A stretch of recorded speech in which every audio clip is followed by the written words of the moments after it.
To kick off the final hour, we're going to be looking at wokery in Whitehall. We all knew that this was going on, but quite how bad, I don't think we did. A Cabinet Secretary has been warned by senior civil servants of a woke takeover of Whitehall that risks improperly influencing government policy. Simon Case was told in a letter signed by 42 staff from 16 departments that ideology on gender promoted by trans activists has become embedded in the civil service in a significant breach of impartiality. Well, here to talk about this is Rafe Heydel-Mankoo, who's a senior fellow at the New Culture Forum. They do grand work there. Rafe, hey, great to have you on the show. How are you doing? Absolute pleasure. Lovely to be with you for the first time. I know, yeah. Well, if you're good, we might have you back and do this again.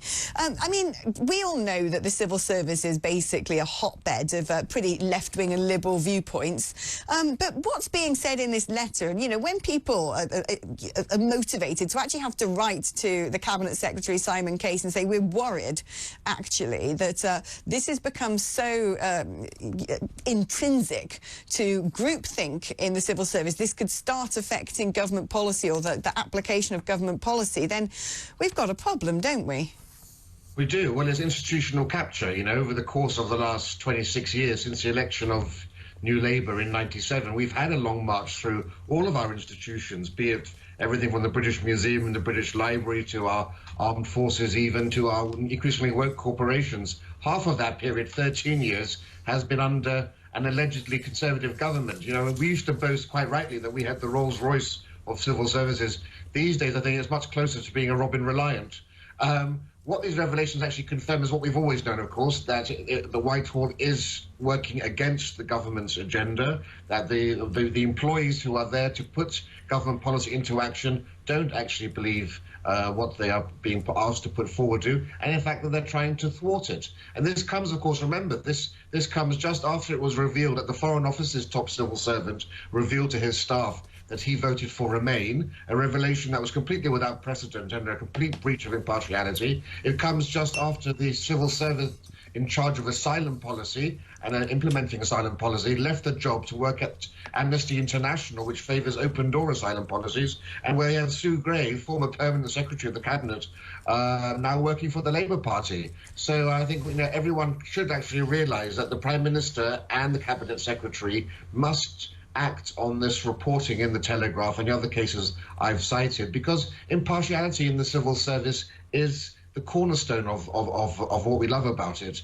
And that means, of course, we need to eliminate all of this diversity and unconscious bias training and anything else which advances theory over scientific or historical fact. So that's the pushing that we see here of critical race theory, people being taught about white privilege and white supremacy and the importance of decolonization. None of that should be taking place within our civil service. The same goes for gender ideology. You know, we've just had the Metropolitan Police's commissioner say that the police will not be allowed to wear pride flags or to take the knee or do anything that really compromises the public's perception of impartiality. We need to have the same thing from our civil service.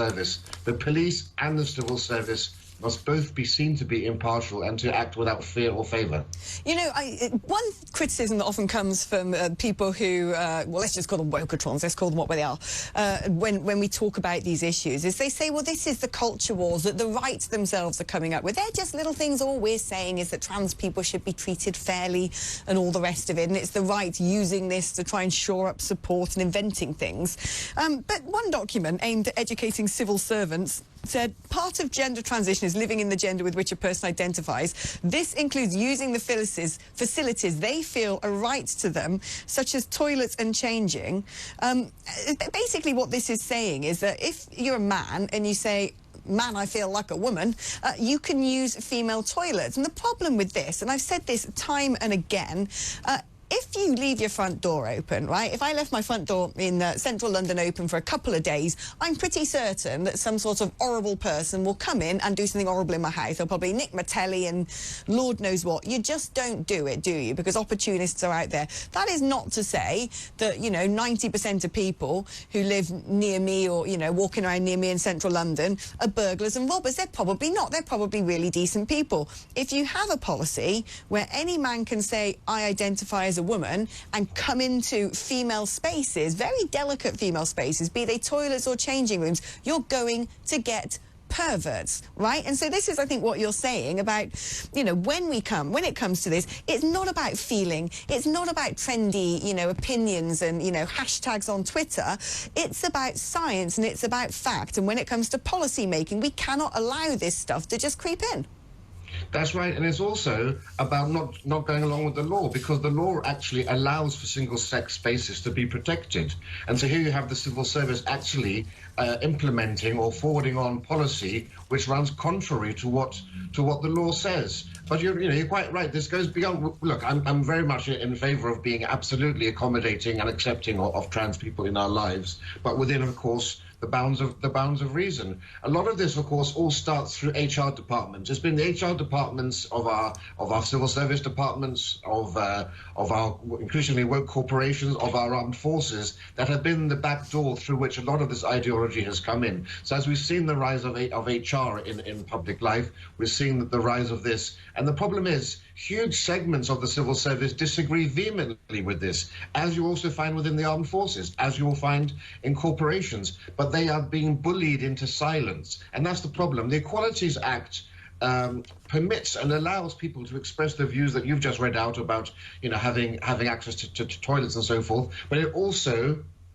permits gender-critical beliefs. And the problem is the civil service is punishing people who want to express gender-critical beliefs. And it does that through a variety of means, not least, of course, is just making people too scared to speak out for fear of losing promotions, for fear of losing salary negotiation raises, so forth. It's very insidious. But you know what? There's a big double-edged sword to all of this diversity policy, because the civil service's goal is to become the biggest, most inclusive employer in the UK. But of course, that means increasing its ethnic diversity. And the civil service is soon going to find itself employing a segment of the population with far more socially conservative views than is the case with the wider population. And the majority in this country of religious Muslims, Hindus and evangelical Africans and people from the Caribbean do not embrace gender ideology. Many of them actually think that homosexuality should be illegal and have outdated views about women's rights too. So gender ideology is a complete non-starter, and how the civil service is going to square that circle is beyond my capacity. I am so glad you said that, because one of the funniest things, I was just flicking through the paperwork here, the original article, because I read it somewhere and it just popped in my head. It's one of the funniest things I've ever read, the biggest lot of mumbo-jumbo and wokery. And you know how they love to sort of create a Venn diagram of woke and identity politics, the intersectionality of everything. And one of these reports that have been disseminated amongst the civil service has said that, when it comes to biological sex, the sort of gender-critical theories, that this is an imposition of colonialism and white privilege. And I'm like, hang on a minute. As someone who's lived in, India and Africa and worked in Pakistan and all the rest of it, just like you said, pretty sure that these woke ideologies don't gain much traction among the Maasai tribes and all the rest of it. Some of the most socially conservative people I know are living in Commonwealth countries, and it's pretty much fabrication of Westerners when it comes to some of these sort of neo-theologies that we're getting imposed upon us. Rafe, what do we do about it? That's what I want to know. It seems to me that there is this sort of takeover, and whether it's Jacob Rees-Mogg trying to make civil servants actually turn up at the office and, demon headmaster, like putting post-it notes on people's computer screens, it doesn't succeed. I mean, it seems to me the civil service drives the government rather than the other way round. How on earth can we reverse this? Well, of course, that's the greatest weapon in the arsenal of the civil service, is its longevity. It sees one government in, it sees one government out, ministers come and go seemingly with a conveyor belt revolving door. I think, we should actually consider thinking seriously about implementing Dominic Cummings reforms.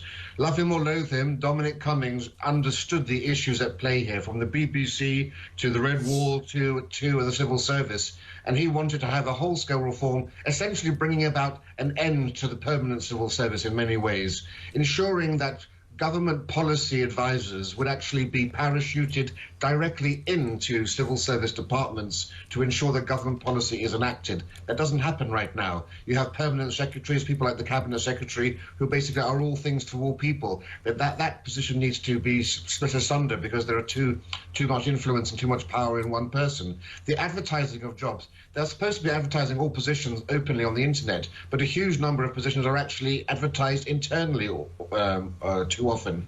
What also happens is The civil service rewards people who are conformists and who toe the civil service line. So bright young things who have radical new ideas and think outside the box, they are prevented from coming in and bringing in fresh new thinking. There needs to be such a big overhaul. No one's ever fired in the civil service as well. People are rewarded for failure. They're just moved along sideways when things go wrong. Michael Gove will get the blame when actually one of his civil servants was the person who's screwed things up. There needs to be more accountability in the civil service. Once you start to fire people, once you start to really hold them, make them accountable for what they're doing, that's one of the only ways I think you can see real change. But it has to be driven by external people who come in to oversee that change. Rafe, thank you ever so much. I agree with everything you have just said there. That was Rafe Heydel-Mankoo from the New Culture Forum.